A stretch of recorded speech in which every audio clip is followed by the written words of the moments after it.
رسول الله صلی الله علیه وسلم یو سړی ولید د کعبې نه تاویږي، خپله مور یې په خپله اوږه باندې اوچته کړې ده او اوازونه کوي. رسول الله مبارک نه تپوس وکړه د الله رسوله د پلانکي ځای نه د خپله مور ما په خپله اوږه باندې راوړه، حج مې پرې وکړه، اوس طواف مې پرې پوره کړه، ما د ده حق ادا که که نه، د خپلې مور حق مې ادا که که نه. رسول الله صلی الله علیه وسلم ارشاد فرمایي تا د دې خپلې مور د یو سا حق هم نه دی ادا کړی، تا د خپلې مور د یو سا حق هم نه دی ادا کړی. دا د هغه خلکو دپاره هم د عبرت خبره ده چې کم خلک مور او پلار له چېرته په میاشت کې درزن مالټې راوړي او درزن کیلې راوړي او وایي زه ډېر زیات د مور او پلار خدمت کوم او حق ادا کوم، چېرته په کال کې وله یو جوړه راوړي، چېرته په خولې نرمه خبره په کال کې یو پیر وکړي او هغه وایي زه سم باتور یم د مور او پلار حق ادا کوم. مور او پلار حق ګوره یاد ساته، حدیث زر نشي ادا کېدی. ته که هر څومره ځان ښکته پورته کړي خو بیا به هم په زړه کې دا راولي چې ما د مور او پلار لا حق نه دی ادا کړی. او زما نوجوانان په دې خبره باندې هم ځان پوهه کړي، ګوره یاد ساته که د مور او پلار خدمت دې وکړه الله به درله عمر سیوا کړي، الله به دې رزق کې برکت پیدا کړي، الله به دې مستقبل ژوند ښایسته کړي. که چېرې د مور او پلار خدمت دې ونه کړه، مور او پلار ته دې په سپکه وکتل، یاد ساته ستانه به پیدا کېږي او پتا به لګیا کېږي، ستانه به پیدا کېږي او پتا به لګیا کېږي. ګوره یاد ساته مخکې به مونږه د نوجوانانو غم جړل چې نوجوانانو د مور او پلار خدمت پرېښی دی، مور او پلار ته ایغې نیغې خبرې کوي. اوس د زنانو کردار وګوره، جینکۍ چې مور او پلار ته کمې خبرې کوي توبې به وباس. حضرت اسماء بنت ابي بکر رضی الله تعالی عنها د صلح حدیبیې په موقع باندې د رسول الله مبارک خواته راله، د الله رسوله مور مې راغلې ده او زمانه څه مطالبه لري، یعنی د خدمت محتاجه ده، د الله رسوله او کافره ده، اسلامي لا نه دی راوړی، وروسته بیا اسلام راوړی دی خو په دغه ټیم کې اسلام نه دی راوړی. د الله رسوله د خدمت محتاجه ده. رسول الله صلی الله علیه وسلم ورته ارشاد فرمایي اسما خدمت یې وکړه، ته یې لورې اگر چې هغه کافره ده خو په تا باندې خدمت لازمي ده. ګوره یاد ساته نن نوجوان وایي زه به څنګه ما د مور او پلار خدمت وکړم، پلانکي ته په ښه نظر ګوري او ما ته په ښکته نظر باندې ګوري، د پلانکي بچو ته ښه نظر کوي او زما بچو ته د سرې نه توجه نه ورکوي. دا لانجایي که نه؟ د مور او پلار کم حقوق دي چې زامنو له لوریانو له کشرانو له هغه ادا کول پکار دي. د دې موضوع اهمیت دا د دې نه معلومیږي چې کله قرآن مجید کې الله سبحانه وتعالی تذکره کوي د خپل ځان نو فوراً وسره د مور او پلار د احسان هم تذکره کوي. دنیا ته انسان راغلی دی، اولنې احسان په دې انسان باندې الله تعالی کړی دی چې دی پیدا کړی دی، دله وجود ورکړی دی. دویم دا وجود د چا په وجه باندې ورکړی دی؟ دا مور او پلار. یعنی انسان خو د اسمان نه دقسې نه راغورځېده که نه، خو د چا په ذریعې سره به دا انسان دنیا ته راته، هغه ذریعه او سبب الله سبحانه وتعالی والدین ګرځولي. نو چې کله الله سبحانه وتعالی تذکره کوي چې تاسو ما پیدا کړی یې ان اشکر لی ولی والدیک، تاسو زما شکریا ادا کوي، زما احسان اومنئ، نو فوراً وسره ذکر کوي ولی والدیک، د خپل مور او پلار احسان هم ګوره اومنئ، ځکه دی دنیا ته د راتلو ذریعه ستا دپاره مور او پلار جوړه شوی. او حضرت ابن عباس رضی الله تعالی عنہ هغه ارشاد فرمایي قرآن مجید کې الله سبحانه وتعالی 3 مقامات داسې ذکر کړي دي چې کله تذکره د خپل ځان کړي ده، د خپل شکر تذکره کړي ده، نو انسان ته دا باور هم ورکړی دی چې ګوره یاد ساته یوازې زما په شکر باندې کار نه کیږي، د خپل مور او پلار شکریه به هم ادا کې. او د دې وجوهات څه دي؟ د دې وجوهات دا دي چې په دې دنیا کې د مور او پلار د خپل بچی د پاره د خپل لور د پاره ډیره لویه قرباني ورکړي. ووصينا الانسان بوالديه حملته امه وهنا على وهن وفصاله في عامين. الله سبحانه وتعالى تذکرہ کوي چې ما دې انسان ته دا وصیت کړی دی، په مضبوطیا سره مې ورته دا خبره کړې ده چې ته به د خپل مور او پلار سره ګورې ښه سلوک کې، په شاندارې طریقې سره به ورسره ژوند تېرې. ولې؟ وجه دا ده چې دې مور ستا بوج اوچت کړی دی، ستا دپاره قربانۍ ورکړي دي. په دې بنا سره ته به د دې مور او پلار خدمت کې حسن سلوک وکړې. وقضى ربك الا تعبدوا الا اياه وبالوالدين احسانا. الله سبحانه وتعالى ارشاد فرمایي چې فیصله دا کړې ده ما چې ته به د الله سبحانه وتعالى عبادت وکې او د مور او پلار حسن سلوک او د هغوی خدمت وکې په صحیح شان سره. او بیا د دې انسان ته یو دعا هم ښودلې ده، ګوره یاد ساته چې دا مور او پلار ظاهري طور باندې ستا د وجود د پاره ذریعه او سبب جوړ شوی دی، نو اوس به د دې دپاره ته دعاګانې هم کې او په هغه دعا کې زما او ستا دپاره یو لوی عبرت ذکر کوي. وقل رب ارحمهما کما ربیاني صغیرا. سوال وکړي چې ربه زما مور او پلار په هغه دور کې چې د مټو خاوندانو زما خیال ساتلی دی، زما دپاره خدمت کړی دی، زما دپاره اور ته نه دي کتلي، زما دپاره ګرمۍ ته یخنۍ ته نه دي کتلي، ځان یې دې ټولو مشکلاتو ته مخامخ کړی دی. ربه اوس دیو د خپلو اوازونه پرېواته، کمزوري شو، د کټ خاوندان شو. رب ارحمهما، ربه په دې دواړو باندې رحم او کرم وکړي، د دې دواړو سره د شفقت او د نرمۍ معامله وکړي. کما ربیاني صغیرا، ربه داسې معامله ورسره وکړي لکه څنګه چې زه ماشوم وم او زما سره به دیو د شفقت او د رحمت د کرم نوازۍ معامله کول. تاسو اندازه ولګوئ دا مور او پلار دا داسې هستۍ دي، داسې هستۍ دي چې د مور او پلار تربیت د ماشوم سره چرته کې داسې نه دي شو چې په غوسه باندې، په جګړه باندې، په طبیعت خرابولو باندې دیو د خپل بچیانو چې کوم دی نو تربیت کړی دی. نه، همیشه دپاره چې څومره سخته هم راغلی ده نو مور او پلار د دې ماشوم تربیت انتهایی په نرمۍ سره کړی دی، په شفقت سره کړی، او دومره په شفقت او نرمۍ سره چې انسان ماشومي نو هغه زدي یو کار ورته وایي چې دا وکړه، هغه نه کوي، د هغې چې کوم مخالف کاري نو حقه کوي. خو د هغې ضد باوجود د مور او پلار دومره په شفقت سره د دې ماشوم تربیت کړی دی، دی لوی کړی دی، د دې یوې یوې خندا ته انتظار کړی دی، د دې یو یو اداو، د دې یوې یوې لهجې او خبرې ته د مور او پلار چې کوم دی نو انتظار کړی. او تر هغه وخته پورې داسې فطرت الله سبحانه وتعالی د مور او پلار په دې زړه کې پیدا کړی دی، تر هغه وخته پورې د خپل ماشوم د خپل ځان نه دی لرې کړی، تر کوم وخته پورې چې دی په خپلو خپو باندې ودرېدلی دی. یعنې داسې به چېرته نه شوي چې یو ماشوم پیدا شوی دی او مور او پلار یې بس چوټي ورکړله چې اوس ته د دې به بل څوک خدمت کوي او بل څوک به د پالنه کوي. نه، سوال نه پیدا کېږي. د سختې مجبورۍ تحت مور او پلار به یو ماشوم خپل زوی دا د خپل ځان نه چې کوم دی نو جدا کوي،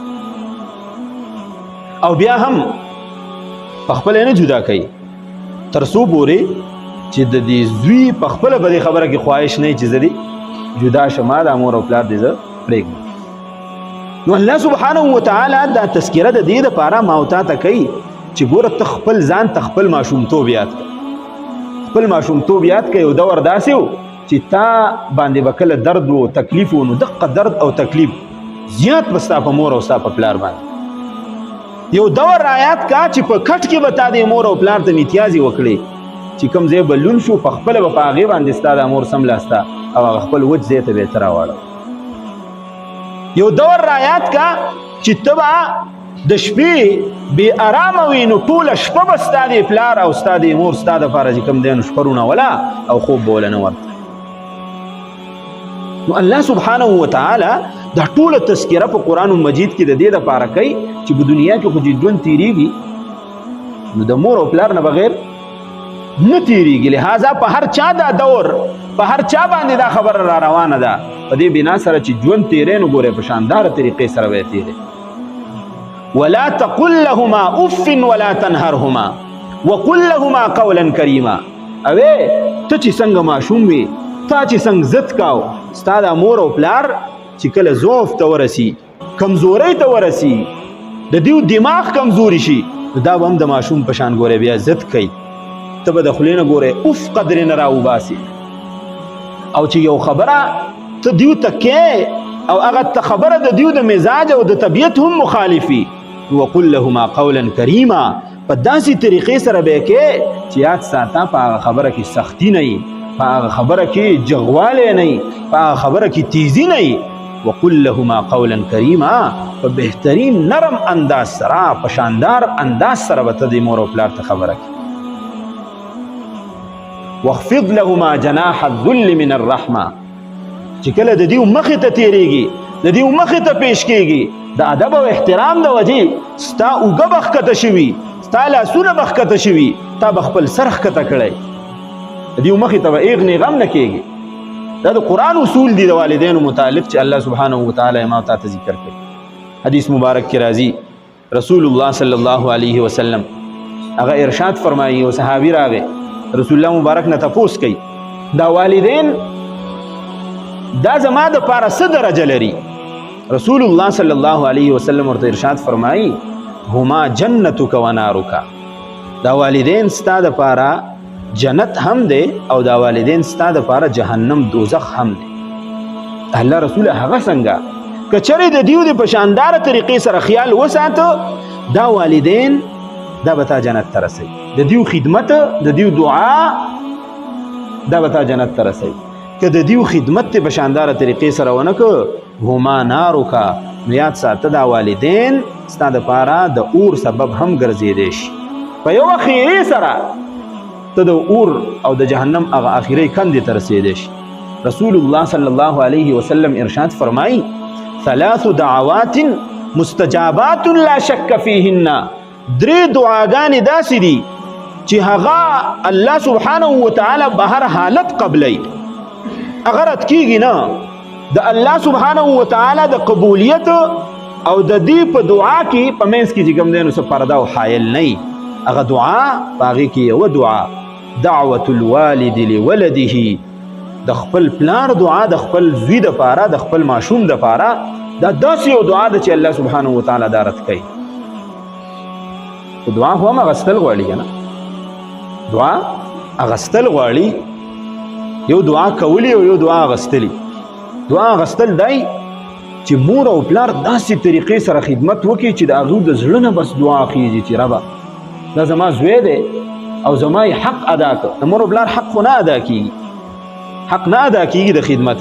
یو روایت کې راځي رسول الله صلی الله علیه وسلم یو سړی ولیده د کعبې نه تاویږي خپله مور یې په خپله اوږه باندې اوچته کړې ده او اوازونه کوي.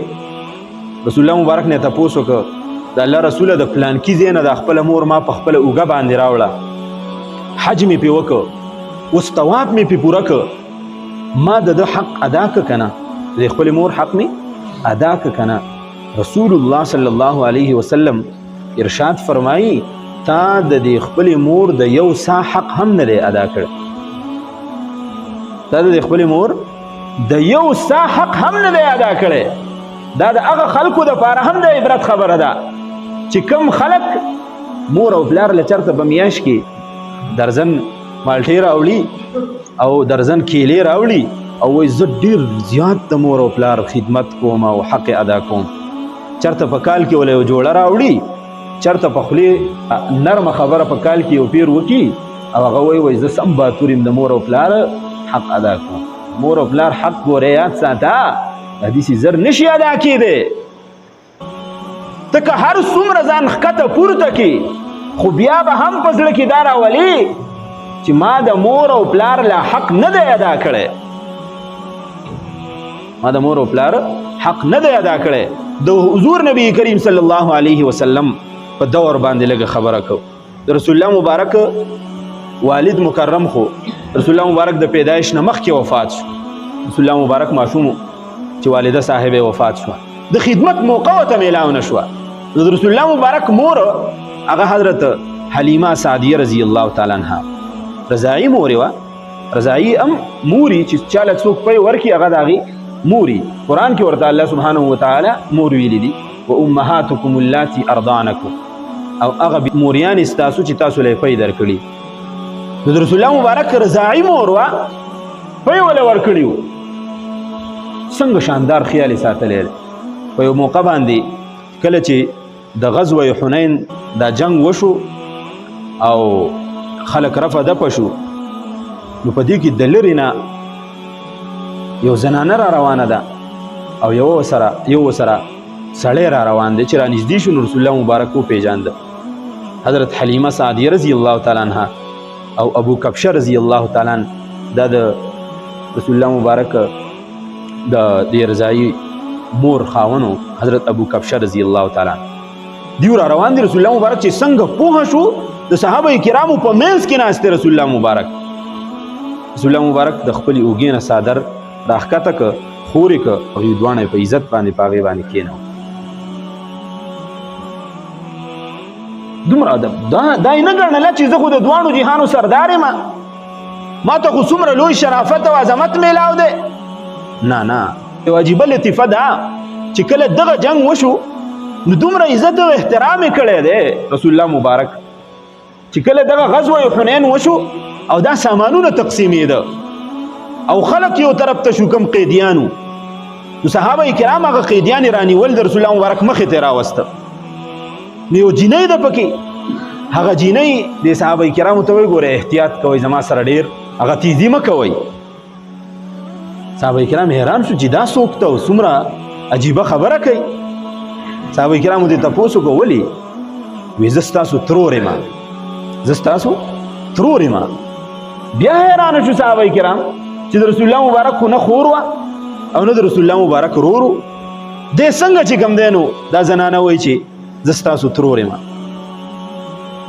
صحابه کرام لاړل رسول الله مبارک خواله چې قیدیانو کې یوه جینۍ ده او هغه وایي چې زه د پیغمبر علیه الصلاة والسلام خور یم. وایي تاسو یې راولئ.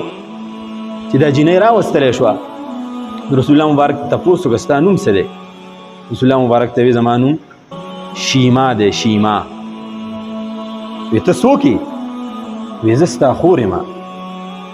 رسول الله مبارک ذهن ته دا خبره نه راتلله. وایي تا ته یاد نه دي چې ما او تا یو ځای د حضرت حلیمه رضی الله تعالی عنها پی خوړلی دي؟ رسول الله مبارک بیا هم ذهن ته دا خبره نه راتله. یو عجیبه خبره ورته هغې وکړه. د الله رسوله که ذهن ته دې دا خبره نه پرېوځي نو یو ورځ ما او ته لبې کولې، ته ماشوم وې، ته غوسه شوې.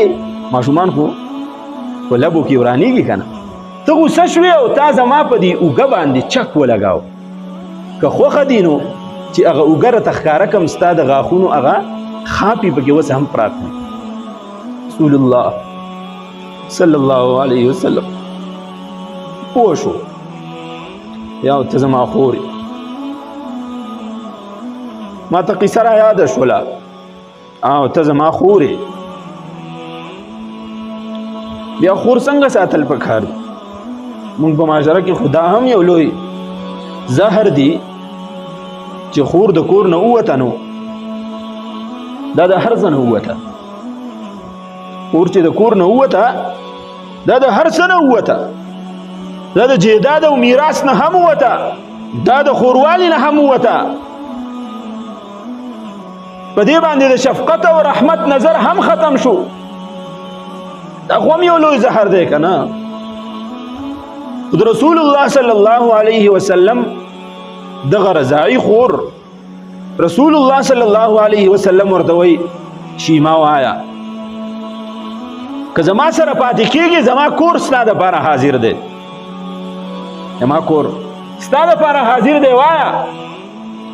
او ته خورې که وی چرته کې نه، د خور دپاره خپل کور بهتر دی نو هم وایه چې کوم ځای کې غواړې هلته کې تا اوسول غواړم. خورې ورته وایي نه، زما دپاره خپل کور بهتر دی. رسول الله صلی الله علیه وسلم د هغې عزت کوي، احترام کوي، او دوه اوښان هغه د سامان نه ډکوي او په عزت کې په پروتوکول کې نبی کریم صلی الله علیه وسلم هغه رخصتوي او خپل کور ته لي. نو رسول الله صلی الله علیه وسلم مونږ ته یو ژوند پرېښودی دی چې د مور او پلار سره به ته څنګه سلوک کې، ته به څنګه د هغه سره پیش راځې. نبی کریم صلی الله علیه وسلم ته یو سړی راغی. اتا رجل الى النبي صلی الله علیه وسلم فقال اجاهد، دا الله رسوله ما ته اجازت راکړه زه ستا سره جهاد لزم. رسول الله صلی الله علیه وسلم ته تپوس کوي الک ابوان، ستا مور او پلار شته؟ دغه صحابي عرض کوي د الله رسوله او نعم زما مور او پلار شته. رسول الله صلی الله علیه وسلم ورته ارشاد فرمایي ففیهما فجاهد، چې ستا مور او پلار موجود دي نو ستا جهاد تلو ته ضرورت نشته دی. ته څه وکړه؟ ته د دې مور او پلار په خدمت کې جهاد وکړه، په شانداره طریقې سره د دې خدمت وکړه. دا ستا لپاره د جهاد نه بهتره خبره ده. اوس جهاد څومره لوی کار دی، خو د هغې باوجود رسول الله صلی الله علیه وسلم هغه صحابي ته وایي نه، د مور او پلار خدمت وکړه، دا ستا لپاره د جهاد نه بهتره خبره ده. په یو بله موقع باندې د رسول الله صلی الله علیه وسلم خواته یو صحابي راغی. د الله رسوله زه په جهاد کې ستا سره تلل غواړم. رسول الله صلی الله علیه وسلم ته تپوس کوي الک ام، ستا مور شته؟ صحابي وایي او د الله رسوله مور مې شته. رسول الله صلی الله علیه وسلم ارشاد فرمایي فلزمها، د مور او پلار سره ګوره نږدې اوسېږه، د دغې مور خدمت دې وکړه، په هر آن او هر لمحه کې د دې خپلې مور خوا خواته واوسېږه. ولې د الله رسوله رسول الله صلی الله علیه وسلم عظیمه جمله ارشاد وفرمایله چې د مور او پلار خواته نږدې اوسېدې، خدمت دې وکړه، نو ځکه چې جنت ستا د دغې مور د خپې د لاندې دی. جنت ستا د دغې مور د خپې د لاندې دی. دومره لرې تک ته ضرورت نشته دی، دومره زیات هغه قربانۍ ته ضرورت نشته دی. ستا جنت خو ستا په کور کې ستا د مور د خپې د لاندې دی. خدمت کوه او جنت حاصلوه. رسول الله صلی الله علیه وسلم څومره عظیمه جمله ارشاد وفرمایله رضا الرب فی رضا الوالد، د الله تعالی رضا ستا د پلار په رضا کې ده. وسخط الوالد رب فی سخط الوالد، او د الله تعالی نافرمانی د الله تعالی عذاب ته مخامخ کېدل دا ستا د پلار په نافرمانی کې دي. ګوره د خبرې مطلب څه دی؟ مطلب دا دی چې ځان ته وګوره، که مور او پلار درنه رضایي، مور او پلار درنه خوشحاله دی، رب درنه خوشحاله دی. که مور او پلار درنه خفه دي، پلار درنه خفه دی، رب درنه خفه دی. ګوره یاد ساته، اسې بیا تندې په ځمکه مه راکاږه، اسې بیا ذکرونه اذکار مه کوه، اسې بیا تهجدونه مه کوه، اسې بیا د نورو خلکو په مخ کې ظاهري خدمت مه کوه، صدقې خیراتونه مه ورکوه. که چېرې مور او پلار درنه خفه دي، یاد ساته په دې ځمکه باندې د ټولو نه خراب سړی، او یوازې سړی نه، که چېرې دغه مور او پلار د یوې ښځې نه خفه دي، د یوې لور نه خفه دي، یاد ساته دغه لور دغه ښځه په دې ځمکه باندې د پاسه د ټولو نه خرابه ښځه ده. رسول الله صلی الله علیه وسلم ارشاد وفرمایه رغم انفه، رغم انفه، رغم انفه، د هغه سړي پوزه دې په خاورو کې ککړه شي، د هغه سړي پوزه دې په خاورو کې ککړه شي، د هغه سړي پوزه دې په خاورو کې ککړه شي. 3 کرته رسول الله صلی الله علیه وسلم ارشاد وفرمایه. څه مطلب دی د پوزې د ککړېدو په خاورو کې؟ مطلب دا دی دا سړی دې په دنیا کې ذلیل او رسوا شي. کم سړی؟ قیل من یا رسول الله، صحابه کرامو تپوس وکړه د الله رسوله څوک؟ رسول الله صلی الله علیه وسلم ارشاد او فرمایا من ادرک والدیه احدهما او کلاهما فلم يدخل الجنه کم سړي چې خپل مور او پلار هغه وموندل د خدمت په موقع کې وموندل هغه د خدمت محتاج او هغه د ملاتړ محتاج او د په داسې حالت کې وموندل یو وموند یا دوانه وموندل فلم يدخل الجنه د دومره خدمت د هغه ونکو چې د هغه خدمت ته وجه نه دی جنت ته داخل شي دا سړی دا کردار ادا نه کړي دا سړی په دنیا کې ذلیل او رسوا شي او زمان او جوانان د په دې خبره باندې هم ځان په حقي ګوره یاد ساته کله مور او پلار خدمت ته وک الله بدر العمر سیوا کی الله به رزق کې برکت پیدا کی الله به مستقبل ژوند خیسته کی کچره د مور او پلار خدمت ته ونکو مور او پلار ته د پسپکه وکتل یاد ساته ستانه به پیدا کیږي او پتا به لګیا کیږي ستانه به پیدا کیږي او پتا به لګیا کیږي ګوره یاد ساته مخکې ومونږه د نوجوانانو غم جړل چې نوجوانانو د مور او پلار خدمت پرې خېده مور او پلار ته ایغې نیغې خبرې کوي اوس د زنانو کردار وګوره جنکۍ چې مور او پلار ته کومې خبرې کوي توبې به وباسي حضرت اسماء بنت ابي بکر رضی الله تعالی عنها د صلح حدیبیه په موقع باندې د رسول الله مبارک خوا ته راله د الله رسوله مور مې راغلې ده او زمانه څه مطالبه لري یعنی د خدمت محتاجه ده د الله رسوله او کافره ده اسلامي لا نه دی راوړی دوسته بیا اسلام راوړی دی خو په دغه ټیم کې اسلام نه دی راوړی د الله رسوله د خدمت محتاجه ده رسول الله صلی الله علیه وسلم ورته ارشاد فرمایي اسماء خدمت وکړئ لوري اگر چې هغه کافره ده خو پتا باندې خدمت لازمی ده ګوره یاد ساته نن نوجوان وای زه به څنګه مړه د مور او پلار خدمت وکم پلان کې ته په ښه نظر ګوري او ما ته په ښکته نظر باندې ګوري د پلان کې بچو ته ښه نظر کوي او زما بچو ته د سره نه توجه نه ورکوي دا لانجه یې که نه تاسو نه تپوس یاد ساته ګوره د رسول الله صلی الله علیه وسلم خواته یو کس راغی او د رسول الله مبارک ته هم دقه شکایت وکړه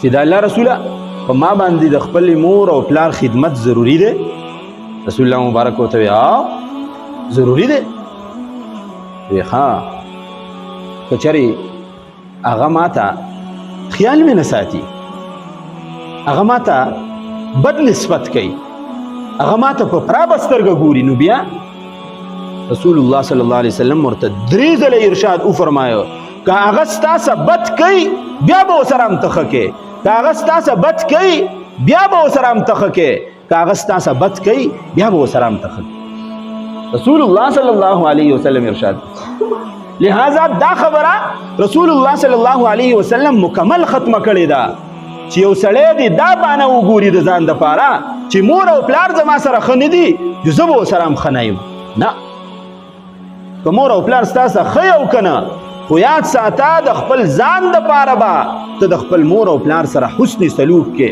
په بهترینې طریقې سره به مخې ته راځي رسول الله صلی الله علیه وسلم په یو موقع باندې منبر ته ورخیږي چې څنګه یې په یو پړوی باندې قدم مبارک کېښو رسول الله صلی الله علیه وسلم آمین وی اوږد حدیث دی خو زه دا مقصدي خبره دی تاسو د موضوع مناسبت سره ذکر کوم رسول الله مبارک آمین وی وروسته صحابه کرام د رسول الله مبارک نه تپوس کوي د الله رسوله په پړوی باندې د خپه کېښوده آمین دی وی دا ولې حضور نبی کریم صلی الله علیه وسلم ارشاد او فرمایو چې کله ما د خپه یې خوده په دغه ټیم کې جبریل راغی ما ته وی چې هلاک دي شي هغه سړی چې مور او پلار یې موجودي او د مور او پلار خدمت په دغه وخت کې ونه کړي نو دا سړی دې هلاک شي رسول الله صلی الله علیه وسلم سوي آمین اوس تاسو اندازه ولګوئ چې د جبریل غونته کې فرشته د رسول الله مبارک غونته هستی د هغه په خیرو باندې آمین وی الله تعالی به دا قبلې که نه به قبلې الله تعالی به دا قبلې لہذا مسلمانانو ورونو ستاسو په خدمت کې عرض ده چې مور او پلار دا زمونږ دپاره ډېره لویه سرمایه ده د دې مونږ خدمت وکړو دا په دنیا کې مونږ داسې وساتو تاسو په خپله اندازه ولګوئ د چا خپل ماشوماني هغه څومره انتظار کوي کاش زما دا ماشوم به څومره څنګه لویږي څنګه به خوب کوي څنګه به خندا کوي څنګه به ګرځي د هغې یو ادا ته د هغه انتظاري دقسې زما او ستا په باره کې هم زما او ستا پلاران موریانو دقسې سوچ او فکر کړی که چېرې مونږ دغه خپل وخت ځان ته رایاد کړو دغه والدین چې اوس ذوب ته رسېدل دي کمزورۍ ته رسېدل د خدمت محتاجه دي مونږ او تاسو د هغې خدمت وکړو یقینا دا به زمونږ دپاره د کامیابۍ سبب ګرځېږي دا به زمونږ دپاره په دنیا کې هم په آخرت کې هم د الله سبحانه وتعالی مخې ته زمونږ د ذمې د فارغېدلو سبب ګرځېږي الله تعالی دې په دې خبرو باندې مونږ له د عمل کولو توفیق راکړي و آخر دعوانا ان الحمد لله رب العالمین